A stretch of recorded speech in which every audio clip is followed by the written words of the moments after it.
Oi, gente! Vocês que estão participando do grupo de doenças, sejam bem-vindos. Aqui serão liberadas 4 aulas curtas para que você entenda um pouco melhor o que é constelação familiar, como isso explica muitos dos sintomas, tá? Muitos de vocês ainda não conhecem, não estão íntimos, né, desse tipo de terapia, de filosofia. E aqui eu quero explicar para vocês algumas coisas que parecem básicas, mas não são.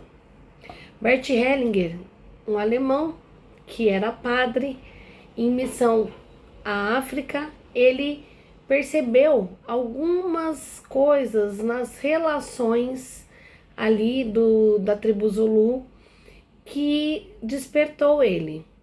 Ele fala que percebeu que ali, apesar de ser um povo que já tinha passado por guerra e também que estava no momento do apartheid, apesar de tudo isso, eles tinham alegria, eles tinham harmonia entre eles. E o Bert Hellinger fala que existem 3 leis de amor que regem as relações diante dessas observações. A primeira lei de amor é a lei do pertencimento. Ele fala que todos que nasceram naquela família pertencem. Isso podemos incluir os abortos provocados ou não, tá? Ele fala também de alguns vínculos que ficam relacionados à família sempre que há 2 sistemas familiares que tiveram algum vínculo de amor ou de tristeza. Imagina você que você está nadando, te deu uma cãibra, você ia morrer afogado e eu fui lá te salvar. Eu estou vinculada ao seu sistema familiar porque eu interferi no seu destino, tá? Te ajudei. Imagina agora que uma pessoa de um sistema familiar mata a pessoa de outro sistema familiar. Ali existe um vínculo de muita tristeza. Uma pessoa interferiu no destino de outra, tá? Então, ele fala que nesses vínculos também pode existir algum tipo de lealdade. Nós estamos à disposição também do outro sistema familiar, tá? Então, o que pertence? Pessoas que nasceram naquela família, pessoas que chegaram no ventre e talvez não puderam nascer, e também essas interferências entre 2 sistemas familiares, tá? De amor ou de muita tristeza. A segunda lei é a lei da ordem. Ele fala que existe uma ordem de chegada das pessoas no mundo. Então, quem chegou primeiro é grande, quem chegou depois é pequeno. Existe uma lei que pede respeito por essas pessoas que vieram antes. Geralmente os jovens, né, eles pensam que sabem muito mais, que estão vendo por um ângulo privilegiado algumas situações. Só que eles só conseguem enxergar certas coisas um pouquinho além, justamente porque eles tiveram esses outros modelos para observar, para conhecer. E a partir daquela história, eles conseguem fazer diferente. Só que não pode existir desrespeito, não pode desqualificar. Porque nós temos que entender que cada um é o seu melhor. E se aquelas pessoas não são melhores ainda, é porque talvez elas realmente sejam limitadas. Talvez elas não possam ser muito melhor do que aquilo, tá? Então que a gente respeite. Ele dá o exemplo dos pais, né? Os pais são grandes, vieram antes, os filhos são pequenos. Isso também serve para empresas, funcionários que chegam depois. Serve para negócios, relacionamentos, pessoas que tiveram 2, 3, 4 casamentos. Então a gente sempre respeita a história anterior, porque ela faz parte. E se você hoje é uma pessoa melhor ou tem condições de enxergar um pouco mais adiante, um pouco mais além, é porque essas pessoas passaram primeiro, né, por esses sofrimentos, tiveram que talvez tomar o tiro de frente para que você pudesse ser preservado futuramente, tá? E a última lei é a lei do equilíbrio entre dar e receber. Bert Hellinger fala que nas relações entre iguais, nós devemos trocar. Eu te dou algo bom, você me dá algo bom. Então, tem que ter um equilíbrio sempre para o mais. Eu sempre vou querer fazer um pouquinho melhor para você e você um pouquinho melhor para mim. Nisso, as relações crescem, seja de amizade, nos relacionamentos.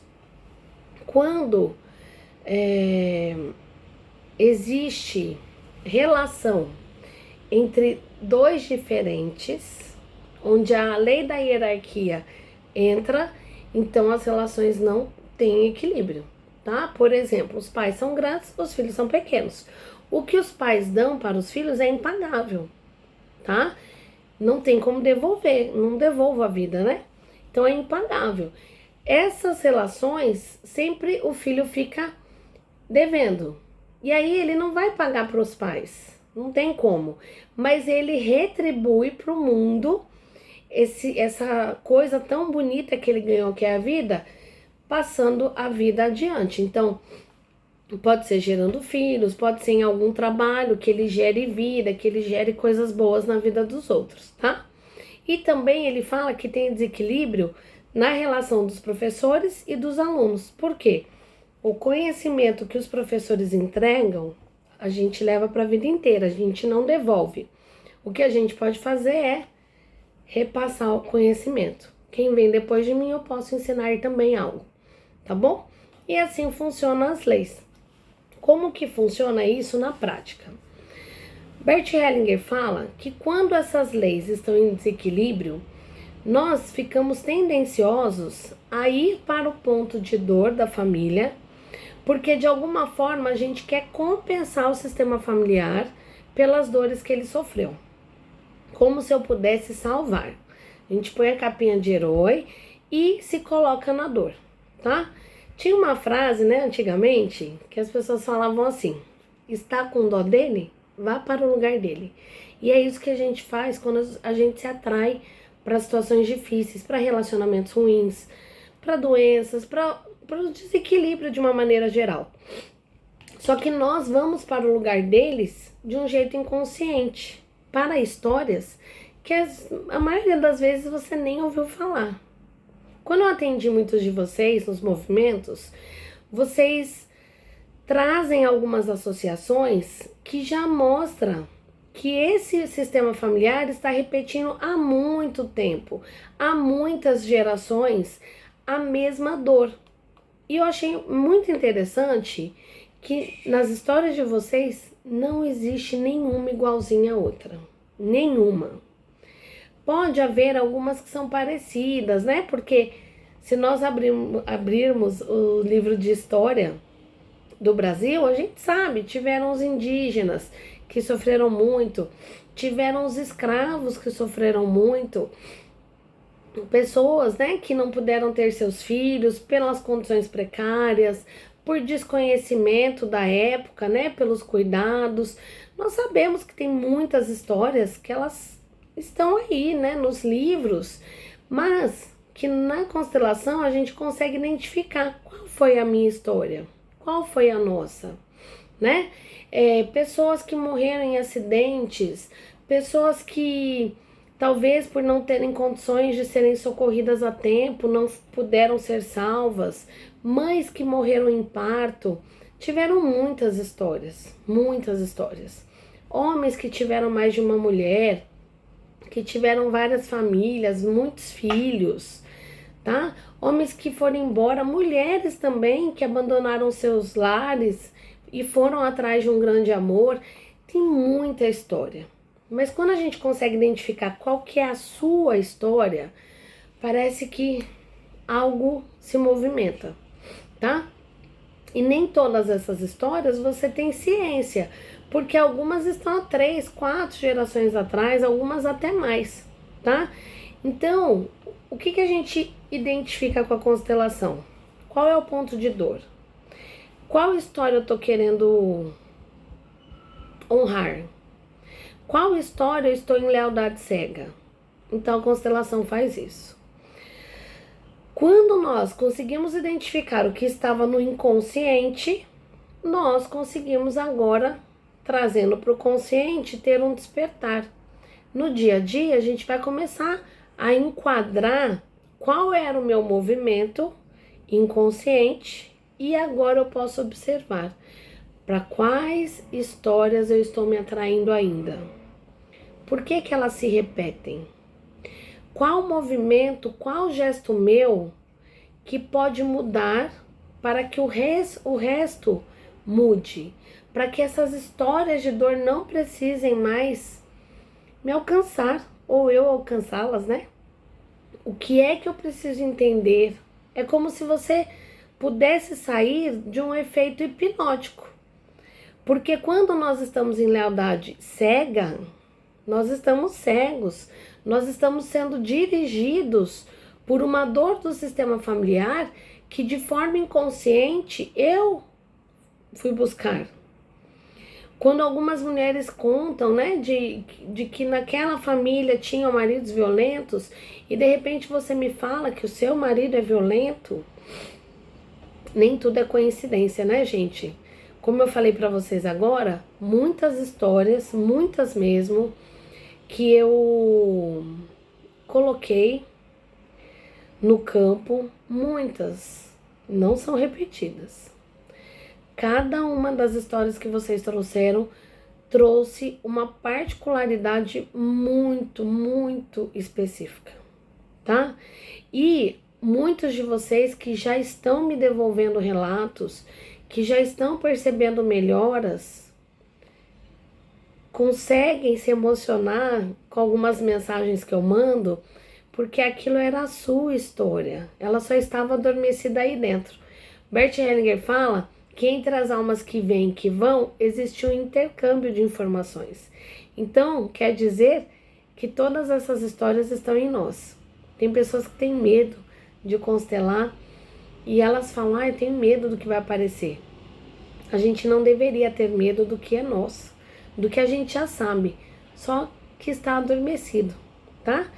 Então, primeira coisa que eu quero pedir para vocês é que vocês não fiquem impressionados com as devolutivas, né?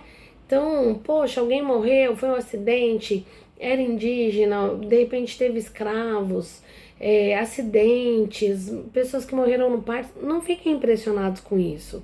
Isso já passou, né? Essas pessoas, essas almas, elas precisam descansar, né? A gente tem que deixá-las em paz, parar de repetir mais uma geração com a mesma dor, com o mesmo sofrimento, tá? Então, no primeiro momento é isso. Existem essas 3 leis. De alguma forma, essas leis nos dirigem. E a notícia boa é que a gente consegue despertar disso tudo. Quando nós resolvemos mudar a postura interna. A postura como nós vemos as situações que se repetem. Quando nós mudamos a forma de agir e reagir diante dos mesmos problemas. Quando algo melhora na sua vida, você pode avaliar que existe um padrão. Tem gente que vai perder dinheiro, tem gente que o filho vai adoecer ou que o filho vai começar a trabalhar na escola. Tem gente que vai perceber que o marido começa a ficar diferente. Tem um padrão aí na tua casa, você precisa identificar. Perceba que quando algo melhora, se a gente não tá firme ainda naquela nova postura, algo acontece. O que acontece aí na sua vida? Você perde dinheiro? Alguém vem pedir dinheiro emprestado? Aparece alguém doente que você precisa ajudar? E aqui, gente, nós não estamos falando, olha, você não pode mais ajudar, não faça mais isso. Não, não é isso. Mas observe, por que é que a sua vida não pode ficar boa? Bert Hellinger chama isso de lealdade cega. Ele fala que quando nós estamos nos afastando dessas histórias de dor, que a gente sente um peso muito grande. Então imagina você que lá na tua família, todo mundo fica doente, tá? E se você ficar saudável, lá no seu inconsciente é constrangedor. Você faz parte daquela família, por que que você é o único saudável? E talvez você continue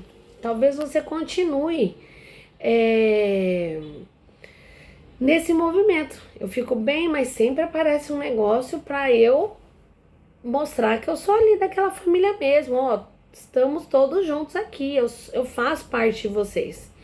E o Bert Hellinger, ele fala o seguinte: quando a gente começa a se afastar, quebrar padrão, nós nos perguntamos, como nós não entendemos qual é a lógica do universo, de quem tem boa sorte e de quem tem a má sorte, ele fala que esse sorteio pra gente é meio estranho, a gente acha meio injusto. Como que aquela mãe que foi tão guerreira sofreu tanto? Então, quando chega algo pra mim bom que ela não teve, eu até recebo, mas parece que eu faço aquela coisa ficar ruim. Como que aquele pai que foi tão trabalhador, tão sofrido, não teve coisas boas como a vida tá querendo me entregar? Então, parece que eu até chego nessas coisas boas, mas eu dou um jeito de me livrar.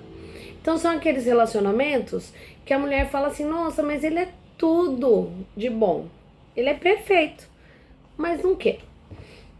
Aí arruma briga, começa a ter ciúmes sem motivo. Por quê? Porque ela precisa se livrar daquilo. A mãe dela não teve um casamento bom. Como que ela aceita da vida algo que ela acha que não merece? Ela é daquela família de mulheres que sofreram tanto. Por que só pra ela vai ser bom? Então é aquele presente que a vida entrega que a gente fala: eu não quero. Ou você dá pra todo mundo aqui da minha família, ou eu não vou pegar. E a gente está decidindo não ter as coisas boas porque a gente gostaria que o benefício chegasse para todos. E a gente esquece que cada um tem a sua missão, né? Cada um tem a sua história. Cada um viveu o que tinha que viver. A partir do dia que você começa a respeitar o destino daqueles que vieram antes, a vida fica mais leve para você. Porque você vai começar a receber as coisas boas sem culpa. Então, quando tiver paz na sua casa, você não vai sentir culpa por ter vivenciado lá na família de origem tantas brigas. Quando você tiver com seu filho bem na escola, você não vai sentir culpa, porque o pai não pôde estudar. Quando você tiver um relacionamento saudável, você não vai sentir culpa. Quando você tiver saúde, você não vai sentir culpa. Você não vai sentir culpa quando de repente você pode viajar para a praia e você é a primeira da família a conhecer a praia. Você não vai sentir culpa se um dia você comprar um carro novo, tá? Por quê? Porque a gente respeita a lei universal. Nós não dominamos as leis. Nós não devemos tratar Deus como se ele fosse uma pessoa que a gente pode chegar lá, chama o gerente e negocia com ele. Algumas coisas a gente não entende, a gente ainda não domina, a ciência não explica, mas nós vemos que elas acontecem. E eu quero agradecer muito, nesse primeiro momento, todos os relatos de vocês que já me passaram logo na primeira semana de melhorias, de questões que há décadas estavam, né, borbulhando aí a doença. E um caso, né, que a mulher falou 25 anos depois, ela repetiu um exame e deu tudo certo, pela primeira vez. Então, eu quero agradecer esses retornos que vocês me dão e muito obrigado pelas histórias de vocês, tá bom? Essa é a primeira aula, é um primeiro momento para que vocês comecem a observar a vida de vocês.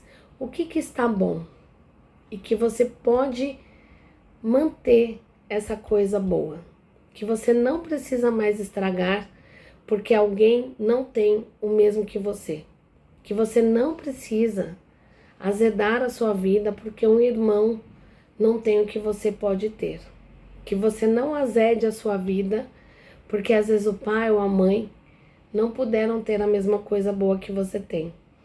E mais ainda, que você não queira repetir os padrões de coisas ruins, porque muitas coisas, muitos acontecimentos ruins da nossa vida nós poderíamos ter evitado, mas a gente abraça mesmo assim para ser aquele bom filho de Deus que aguenta tudo. Você não precisa entrar no lugar de Jesus, tá bom? Beijo, beijo, obrigada, gente.